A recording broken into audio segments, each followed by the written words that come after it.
Assalamualaikum warahmatullahi wabarakatuh. Perkenalkan, nama saya Alia Rosalina Kayunisa, NPM 176 dari tutor 8 grup B. Jadi pada hari ini saya akan melakukan diseksi ikan, kemudian saya akan menjelaskan organ-organ pencernaan yang ada di dalamnya.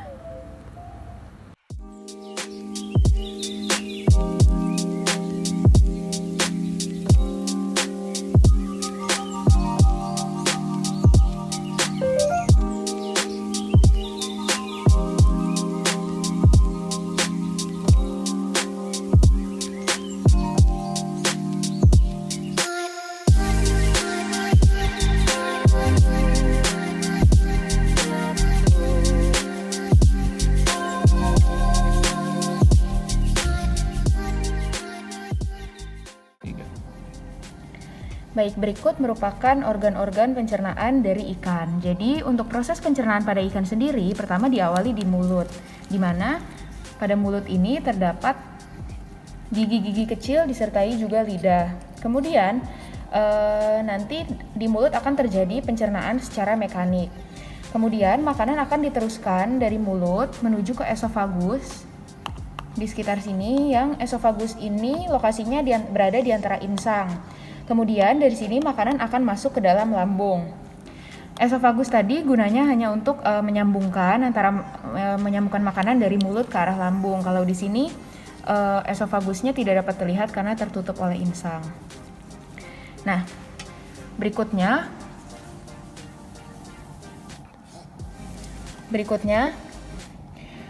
setelah dari esofagus maka akan diteruskan menuju lambung. Nah, ini lambungnya. Di mana lambung ini dia berbentuk seperti kantung dan menyambung dengan esofagus di bagian depannya. Mungkin kalau di sini.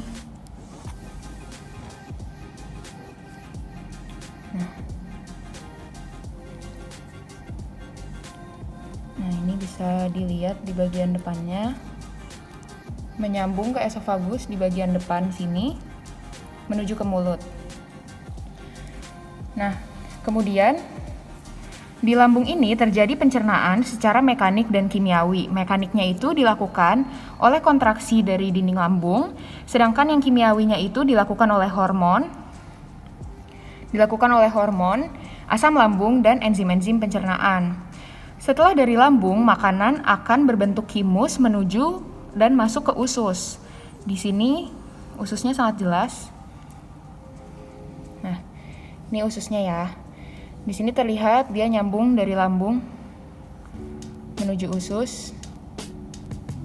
Nah, di usus ini akan terjadi pencernaan oleh enzim-enzim pencernaan serta terjadi penyerapan nutrisi dari makanan seperti karbohidrat, protein, lemak, dan mineral atau ion serta penyerapan air.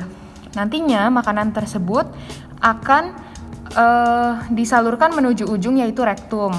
Kalau pada ikan sendiri, ususnya ini, course-nya itu dia dari lambung ya, dari sini.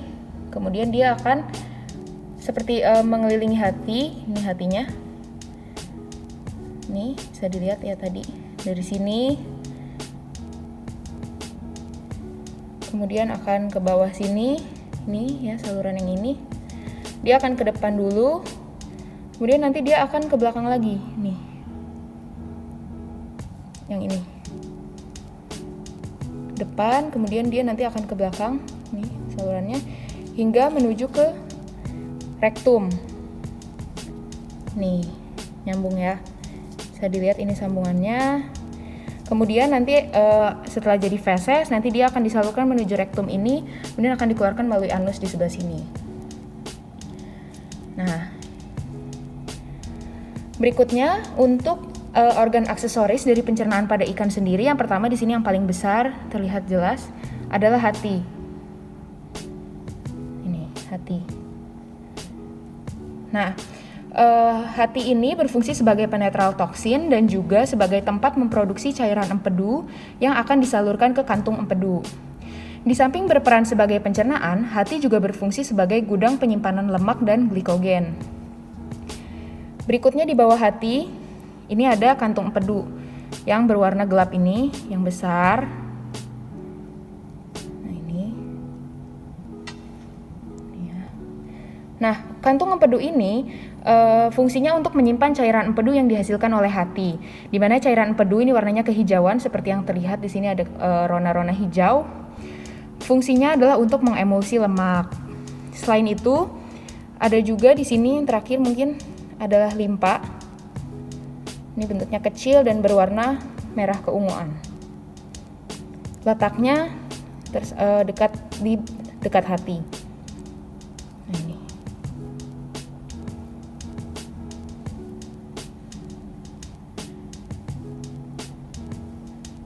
Baik, sekian pencernaan dari ikan secara singkat. Nah, baik, pada kali ini saya akan menjelaskan perbedaan antara anatomi organ pencernaan pada ikan yang sudah saya diseksi tadi dengan organ pencernaan manusia. Dimulai dari manusia terlebih dahulu, jadi kalau di manusia, pencernaan itu makanan akan masuk melalui oral cavity atau mulut yang terdiri dari gigi, lidah, hard, dan soft palate.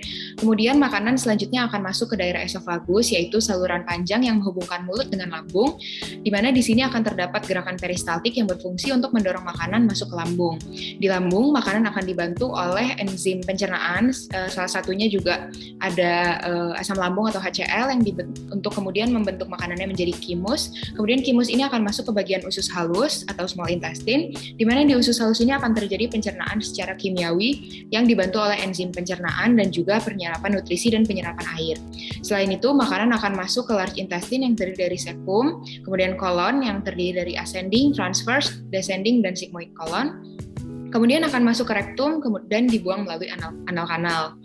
Selain itu, pada manusia juga terdapat accessory gland atau kelenjar tambahan seperti salivary glands pada mulut, kemudian liver, pankreas, gallbladder, dan spleen yang juga membantu proses pencernaan. Nah, berikutnya, sementara itu pada ikan, di sebelah kiri, mulai dari bagian depan atau wajah ke belakang, itu saluran pencernaan terdiri dari mulut, rongga mulut, faring, esophagus, kemudian lambung, pylorus, usus, rektum, dan anus. Nah, setelah makanan itu digigit di bagian mulut, untuk menelannya diperlukan air liur sebagai pelicin. Selain itu, air liur ikan ini juga mengandung enzim petialin untuk memecah karbohidrat menjadi maltosa, kemudian dipecah lagi menjadi glukosa. Nah, tetapi karena ikan ini tidak mengunyah makanan, tidak terjadi proses pengunyahan, padahal pemecahan karbohidrat membutuhkan waktu yang lama, maka petialinnya baru dapat bekerja aktif setelah makanan sampai di lambung. Nah, di lambung ikan akan terjadi pencernaan secara mekanik oleh gerakan kontraksi dinding lambung dan juga secara kimiawi oleh hormon gastrin, asam lambung, dan enzim-enzim pencernaan lainnya. Setelah dari lambung, makanan yang berbentuk himus akan diteruskan melalui pyloric cecum menuju usus.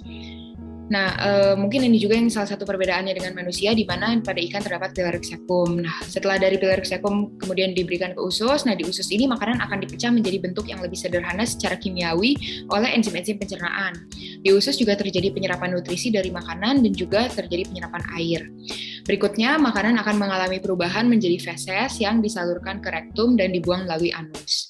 Untuk perbedaannya sendiri antara sistem pencernaan ikan dan manusia, yaitu pada ikan terdapat pyloric cecum yang berfungsi untuk mensekresikan enzim-enzim yang membentuk pencernaan pada ikan.